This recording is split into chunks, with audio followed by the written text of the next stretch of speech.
नमस्कार, आपण पाहत आहात पुणे लाईव्ह न्यूज. पाहुयात दिवसभरातील ठळक घडामोडी. मी राजगुरुनगरमधील सिद्धेश्वराच्या मंदिराच्या मागे अखेरचा श्वास घेत आहे, अशी मृत्यूपूर्व चिठ्ठी लिहून एका 35 वर्षीय इसमाने आपली जीवनयात्रा संपवल्याची धक्कादायक बाब रविवारी 24 ऑगस्ट 2025 रोजी दुपारी घडली आहे. भीमा बबन रेणके, वय वर्ष 35, राहणार सध्या राजगुरुनगर राक्षेवाडी, मूळ राहणार नारायणगाव, जिल्हा पुणे, असे या घटनेत मृत्यू झालेल्या इसमाचं नाव आहे. संतप्त नातेवाईकांनी पोलीस ठाण्याच्या समोर आक्रोश करत पोलिसांनी तक्रार घेतली असती तर भीमाचा बळी गेलाच नसता, असा टाहो फोडला. दरम्यान प्राप्त झालेल्या माहितीनुसार भीमा यांची पत्नी एका इसमा सोबत 2 दिवसांपूर्वी निघून गेल्यानंतर पळवून नेणाऱ्या खेड तालुक्यातील खरपूड येथील काही जणांनी भीमा यास जीवे मारण्याची धमकी दिली होती. पत्नीनंतर भीमा यांच्या 15 वर्षाच्या मुलीला देखील जबरदस्तीने नेण्यात आल्याचे नातेवाईकांनी सांगितले. मात्र भीमा यांनी मुलीला शिताफीने सोडवून आणले. त्यानंतर भीमा आपल्या मुलीला घेऊन खेड पोलीस स्टेशन येथे तक्रार देण्यासाठी व मुलीचा जबाब नोंदवण्यासाठी गेले. पोलिसांनी त्यांचे काही एक म्हणणे ऐकून न घेता त्यांना पिटाळून लावले. त्यानंतर व्यथित झालेल्या भीमा यांनी मृत्यूपूर्व चिठ्ठी लिहिली, त्यात हा सर्व घटनाक्रम नमूद केला. त्यानंतर त्यांनी टोकाचे पाऊल उचलले असल्याचे त्यांच्या नातेवाईकांनी पुणे लाईव्ह सोबत संपर्क साधून कळवले आहे. दरम्यान भीमा यांनी चिठ्ठीत नमूद केलेल्या सर्वांवर कारवाई केल्याशिवाय मृतदेह ताब्यात घेणार नसल्याचे सांगत नातेवाईकांनी खेड पोलीस ठाण्याच्या बाहेर रविवारी सायंकाळी उशिरापर्यंत ठिय्या मांडला आहे.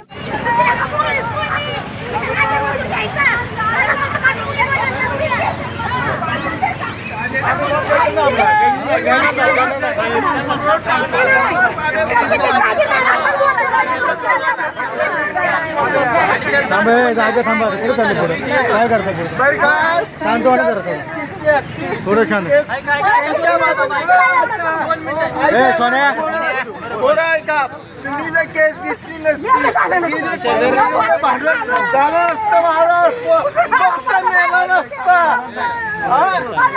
तुम्हाला गुलगुल करायला तुम्ही बघा. याबाबत त्यांच्या नातेवाईकांनी फोनवरून काय सांगितलंय ते जाणून घेऊया. अशोक वाईकर माझं नाव आहे. अशोक वाईकर? हो, त्यांचं भीमा रेणके, ते आपले पाहुण्यातले भीमा बबन रेणके. ते कोण लागतं तुमच्या भीमा बबन रेणके? आमचे पाहुणे राक्षेवाडी रोडला, राजगुरुनगर मध्ये राक्षेवाडी रोडला. बरं, काय झालं होतं नेमकं? इशू काय झाला, त्यांची मिसेस 2 दिवसापूर्वी घरातून लपड होतं बाहेरच्या माणसासोबत. लपड होतं, तर मग ते निघून गेले ना, घरातून निघून गेली ना, त्या माणसासोबत निघून गेली. बर.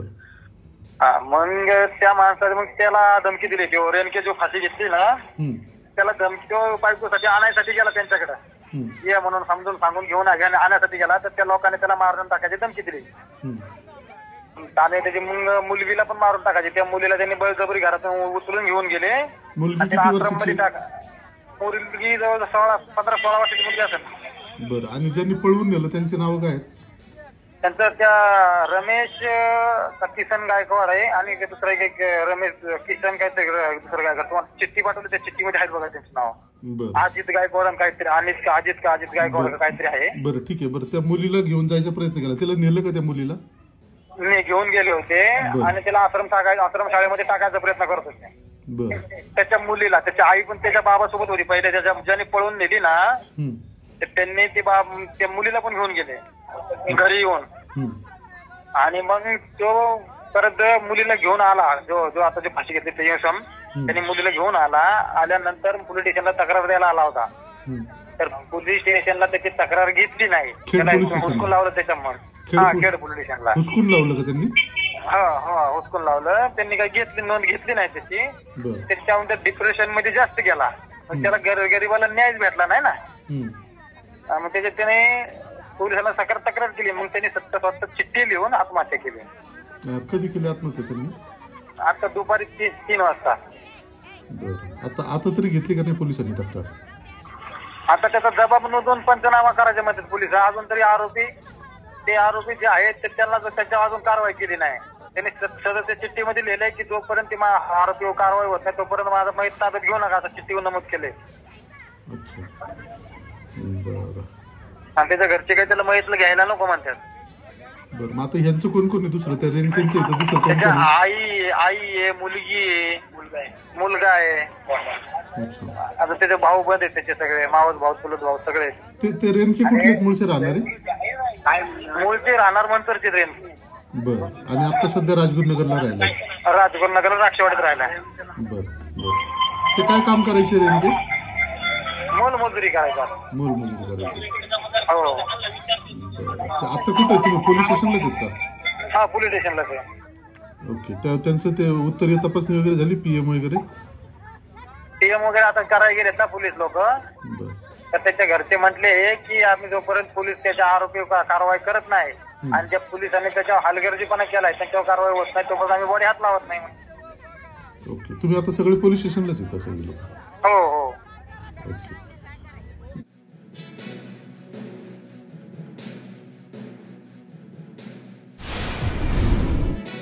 पिंपरी चिंचवड पोलिसांनी आळंदी आणि चाकण येथे 2 वेगवेगळ्या कारवाई करत दोघांना अटक केली. त्यांच्याकडून 2 पिस्तूल आणि 2 काडतुसे जप्त केले आहेत. आळंदी येथे शनिवारी 23 ऑगस्ट रोजी दुपारी कारवाई करण्यात आली. यामध्ये आरोपी केतन उर्फ माया प्रकाश शिंदे वय वर्ष 25 राहणार आळंदी याला अटक करण्यात आली आहे. त्याच्याकडून 1 पिस्तूल आणि 1 काडतूस जप्त केले आहे. या प्रकरणी पोलीस कॉन्स्टेबल स्वामी नरवडे यांनी आळंदी पोलीस ठाण्यात फिर्याद दिली आहे. चाकण परिसरातील नाणेकरवाडी येथून शनिवारी दुपारी सूरज समाधान कडू वय वर्ष 18 राहणार चाकण याला शस्त्र बाळगल्याप्रकरणी अटक करण्यात आली. त्याच्याकडून देखील 1 पिस्तूल आणि 1 काडतूस जप्त करण्यात आले. या प्रकरणी पोलीस कॉन्स्टेबल सुधीर दांगट यांनी चाकण पोलीस ठाण्यात फिर्याद दिली आहे. पुणे नाशिक महामार्गावर भरधाव अवजड कंटेनर रस्त्यात आडवा झाल्याची घटना रविवारी 24 ऑगस्ट रोजी पहाटे घडली. या घटनेनंतर या भागात सकाळीच मोठी वाहतूक कोंडी झाली होती. चाकण बाजूकडून 1 कंटेनर नाशिक दिशेला जात होता. चालकाचे नियंत्रण सुटल्याने कंटेनर रस्ता दुभाजक ओलांडून रस्त्याच्या दुसऱ्या बाजूला जाऊन आडवा झाला. सुदैवाने या विचित्र अपघातात कुणीही जखमी झाले नाही. मात्र या अपघातामुळे पुणे नाशिक राष्ट्रीय महामार्गावर 4 ते 5 किलोमीटर रांगा लागल्या होत्या.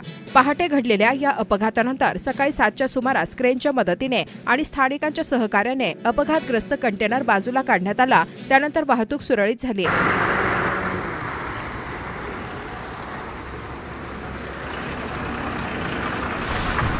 शासनाने प्रतिबंध घातलेल्या गुटख्याची साठवणूक आणि विक्री करणाऱ्या एका व्यक्तीविरोधात गुन्हा दाखल करण्यात आला आहे. ही कारवाई शनिवारी 23 ऑगस्ट रोजी सायंकाळी खेड तालुक्यातील निघोजे येथे करण्यात आली. टोयाराम वोराराम चौधरी राहणार निघोजे खेड असे गुन्हा दाखल झालेल्या आरोपीचं नाव आहे. 14,815 रुपये किमतीचा गुटखा पोलिसांनी छापा टाकून जप्त केला. या प्रकरणाचा महाळुंगे MIDC पोलीस अधिक तपास करत आहेत. हुतात्मा शिवराम हरी राजगुरू यांच्या 117व्या जयंतीनिमित्ताने रविवारी 24 ऑगस्ट 2025 रोजी राजगुरुनगर येथील राष्ट्रीय स्मारक जन्मस्थळ वाड्यावर राजगुरूंचे वंशज सत्यशील राजगुरू यांच्या हस्ते ध्वजारोहण करण्यात आले. मात्र ज्यांच्या अधिपत्याखाली राष्ट्रीय स्मारकाची विकास कामे सुरू आहेत अशा सर्व शासकीय प्रमुख अधिकाऱ्यांनी या अभिवादन कार्यक्रमाकडे चक्क पाठ फिरवल्याचे चित्र पाहावयास मिळाले. रविवारच्या सुट्टीमुळे शासकीय कार्यालय देखील हुतात्मा राजगुरूंच्या प्रतिमेचे पूजन व अभिवादन करण्याबाबत अनास्था पाहावयास मिळाली. राजगुरू वाड्यावर सत्यशील राजगुरू यांच्या हस्ते ध्वजारोहण करून हुतात्मा शिवराम हरी राजगुरू यांना 117व्या जयंतीनिमित्त अभिवादन करण्यात आले. यावेळी हुतात्मा राजगुरू यांचे वंशज हर्षवर्धन, प्रशांत आणि विलास राजगुरू, स्मारक समितीचे अध्यक्ष अतुल देशमुख, राजगुरुनगर बँकेचे माजी अध्यक्ष राजेंद्र सांडभोर, शांताराम भोसले, सुशील मांजरे उपस्थित होते. राजगुरुनगर बसस्थानक आवारातील स्मृती शिल्पांना पुष्पहार अर्पण करून अभिवादन करण्यात आले. राष्ट्रवादी काँग्रेस शरदचंद्र पवार पक्षाच्या प्रदेश उपाध्यक्षा ॲडव्होकेट राजमाला बुट्टे पाटील, राजगुरुनगर सहकारी बँकेचे माजी अध्यक्ष गणेश थिगळे, खेड तालुका शिक्षण प्रसारक मंडळाचे संचालक Balasaheb Sandbhor, advocate Ganesh Sandbhor, advocate BM Sandbhor, प्राचार्य doctor Shirish Pingale, doctor HM Jare, मुख्याध्यापिका संध्या कांबळे यावेळी उपस्थित होते. यावेळी हुतात्म्यांना मानवंदना देण्यात आली. हुतात्मा राजगुरू प्रतिष्ठानचे अध्यक्ष कोंडीभाऊ टाकळकर, ॲडव्होकेट मुकुंद आवटे, अशोक दुग्गड यांनी कार्यक्रमाचे संयोजन केले. गायक देवीदास बोराडे व सहकाऱ्यांनी देशभक्तीपर गीत गायन केले. हुतात्मा राजगुरू महाविद्यालयात शासकीय स्मारकात पुष्पचक्र अर्पण करून अभिवादन करण्यात आले. राजगुरुनगर सहकारी बँकेत अध्यक्ष सागर पाटोळे, उपाध्यक्ष अश्विनी पाचारणे व संचालकांच्या हस्ते हुतात्मा राजगुरू यांच्या पुतळ्याला पुष्पहार अर्पण करून अभिवादन करण्यात आले. यानिमित्त हुतात्मा राजगुरू सायकलिस्ट क्लबच्या वतीने शहरात सायकल रॅलीचे आयोजन केले होते.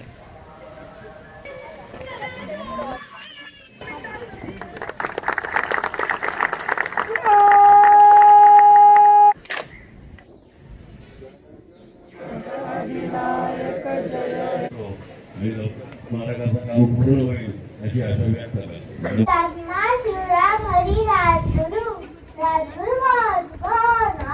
थोड्याच वेळात आपला कार्यक्रम सुरू होणार आहे. खेड तालुक्याच्या पश्चिम भागातील शिरगाव ते भोरगिरी रस्त्याचे काम चालू आहे, परंतु रस्त्याला गटार व पाण्याच्या ठिकाणी मोऱ्या न टाकल्यामुळे असे जागोजागी रस्त्यावर पाणी वाहत असल्याचे स्थानिकांनी याबाबतचे व्हिडिओ पाठवून कळवले आहे. रविवार 24 ऑगस्ट 2025 रोजी पावसाचा अंदाज हवामान विभागाने वर्तवला होता. मात्र अपेक्षेप्रमाणे हवामान विभागाच्या अंदाजाला पावसाने वाकुल्या दाखवल्या. खेड तालुक्यात रविवारी दिवसभर अनेकदा कडकडीत ऊन पडले होते. चासकमान व भामा आसखेड धरणातून होणारा विसर्ग देखील कमी करण्यात आला आहे. चासकमान धरणाच्या पाणलोट क्षेत्रात पावसाचे प्रमाण कमी झाल्यामुळे तसेच धरणातील पाणीसाठा नियंत्रित करण्यासाठी सांडवावरून भीमा नदी पात्रामध्ये सुरू असलेल्या 2785 क्युसेक विसर्ग सकाळी 6 वाजता बंद करण्यात आला आहे. तसेच अतिवाहीद्वारे 250 क्युसेक विसर्ग नदीपात्रात सुरू असेल व चासकमान डावा कालवामध्ये 500 क्युसेक विसर्ग सुरू आहे. पावसाच्या प्रमाणानुसार व एव्यानुसार विसर्ग पुन्हा कमी जास्त करण्याची शक्यता आहे. तसेच भामा आसखेड धरण 98.94% भरले आहे.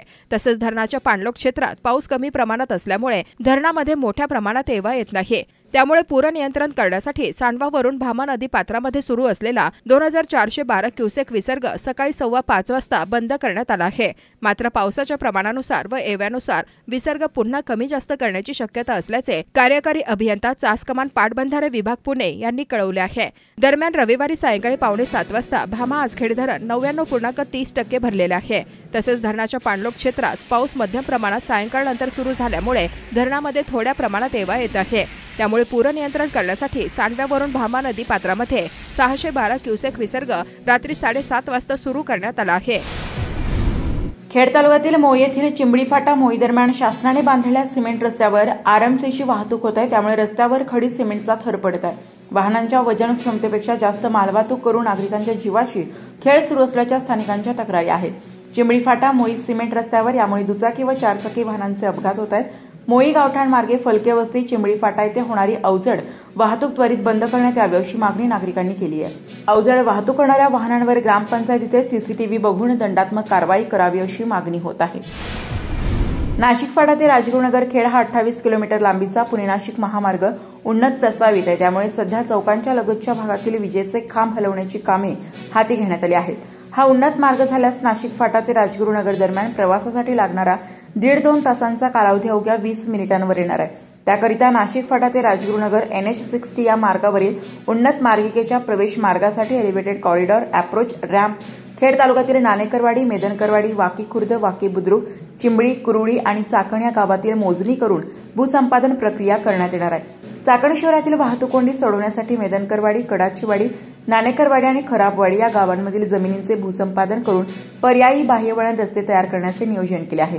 वाहतूक कोंडी दूर करण्यासाठी विविध यंत्रणांमार्फत उपाययोजनांवर भर दिला जात आहे. यात प्रामुख्याने प्रस्तावित रस्ते रुंदीकरणाच्या अनुषंगाने तातडीने मोजणी करून भूसंपादन प्रक्रिया राबवण्याचा आदेश महानगर आयुक्त डॉ. योगेश म्हसे यांनी दिला आहे. रिंग रोड म्हणजेच वर्तुळाकार रस्त्यासाठी टप्प्याटप्प्याने भूसंपादन प्रक्रिया राबवण्यात येत असून आतापर्यंत झालेल्या कार्यवाहीचा आढावा सातत्याने प्रशासनाकडून घेण्यात येत आहे. राजगुरुनगर शहरात भटक्या कुत्र्यांचा उच्छाद मोठ्या प्रमाणावर वाढलाय. राजगुरुनगर शहरात भटक्या कुत्र्याने एका वकिलाच्या पायाला चावा घेतल्याने गंभीर दुखापत झाली आहे. त्यांच्या पायाला 10 टाके पडले असून त्यांच्यावर पिंपरी येथील यशवंतराव चव्हाण रुग्णालयात उपचार सुरू आहेत. अॅडव्होकेट स्वप्नील जाधव असे कुत्र्याच्या हल्ल्यात जखमी झालेल्या वकिलांचे नाव आहे. राजगुरुनगर शहरात 2 दिवसात तब्बल 20 ते 25 नागरिकांना पिसाळलेले कुत्रे चावले आहेत. शाळकरी, विद्यार्थी, महिला, पुरुष, ज्येष्ठ नागरिकांना पिसाळलेल्या कुत्र्यांनी चावा घेतलाय. त्यांच्यावर चांडोली ग्रामीण रुग्णालय, यशवंतराव चव्हाण रुग्णालय यासह खासगी रुग्णालयात उपचार सुरू आहेत. याबाबत अॅडव्होकेट स्वप्नील जाधव म्हणाले, राजगुरुनगर शहरात मोठ्या प्रमाणात भटक्या कुत्र्यांचा वावर आहे. नगर परिषदेच्या हलगर्जीपणा कारणीभूत असल्याने नगर परिषदेच्या मुख्याधिकाऱ्यांवर गुन्हा दाखल झाला पाहिजे. यासाठी खेड पोलीस ठाण्यात फिर्याद दिली आहे. भटक्या आणि पिसाळलेल्या कुत्र्यांचा बंदोबस्त झाला पाहिजे अशी मागणी त्यांनी केली आहे. राजगुरुनगरमध्ये मागील महिनाभरात 250 जण कुत्र्यांच्या हल्ल्यात जखमी झाल्याची बाब चांडोली रुग्णालयातील आकडेवारीवरून स्पष्ट होत आहे. डॉक्टर तेजश्री रानडे, वैद्यकीय अधीक्षक, चांडोली ग्रामीण रुग्णालय यांनी सांगितले की रॅबीपूर लस उपलब्ध असून जास्त प्रमाणात जखम झाल्यास दिली जाणारी इम्युनोग्लोबिलिन लस उपलब्ध नसल्याने रुग्णांना वायसीएम रुग्णालयात उपचारासाठी पाठवण्यात येत आहे. त्यांच्यावर कारवाई करण्यात यावी, लवकरात लवकर कारवाई करण्यात यावी. वन विभाग जुन्नर वन कर्मचारी सहकारी पतसंस्थेची वार्षिक सभा पार पडली। यावेळी वन कर्मचाऱ्यांच्या परिवारातील गुणवंत विद्यार्थी वन कर्मचाऱ्यांचा सत्कार सन्मान आमदार बाबाजी काळे यांच्या हस्ते करण्यात आला। अखिल भारतीय मराठी नाट्य परिषद महाराष्ट्र राज्य यांच्याकडून खेड तालुक्यातील देशमुखवाडी गावचे सुपुत्र संदीप देशमुख यांना नेपथ्य व रंगमंच व्यवस्था या पुरस्काराने महाराष्ट्र राज्याचे उपमुख्यमंत्री तथा पुणे जिल्ह्याचे पालकमंत्री अजित पवार यांच्या हस्ते सन्मानित करण्यात आले। खेड तालुक्यात सर्वत्र लाडक्या बाप्पांच्या आगमनाचे वेध लागले आहेत। नाशिक, पेण, सावंतवाडी, रत्नागिरी, सिंधुदुर्ग, अमरावती, नागपूर, अहमदनगर या भागातून मूर्ती खेड तालुक्यात ठिकठिकाणी बाजारपेठेत आल्या आहेत। प्लास्टर ऑफ पॅरिसच्या पीओपी मूर्ती आकारानुसार 51 रुपयांपासून ते 15,000 रुपयांपर्यंत आहे, तर शाडू मातीच्या मूर्ती देखील 300 रुपयांपासून पुढे विक्री होत आहेत। चाकण बाजारात अनेक आकार आणि प्रकारच्या अत्यंत आकर्षक गणेश मूर्ती खरेदीसाठी गर्दी होत आहे।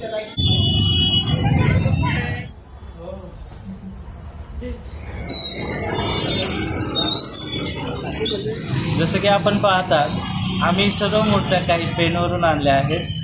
तर मी स्वतः सगळं ड्रेपरी, डायमंड वर्क किंवा फेटे लावणे हे सर्व काम काही करून देतो। आपण जसं पाहिलं की त्या पिळ्याच्या फेट्याला खूप मागणी ह्या वर्षी। सो आपल्या इथे साधारण 500 पासून ते 10,000 पर्यंतच्या मूर्त्या आहेत। सर्व मूर्त्यांना काही आपण डायमंड वर्क, फेटा व धोतर हे सर्व काम करून देतो आणि हे अशा प्रकारचे जे शस्त्र आहे हे सर्व मूर्त्यांना आपण लावून देतो। धन्यवाद। आपण पाहत होतात पुणे लाईव्ह न्यूज। भेटूयात उद्याच्या बातमीपत्रात।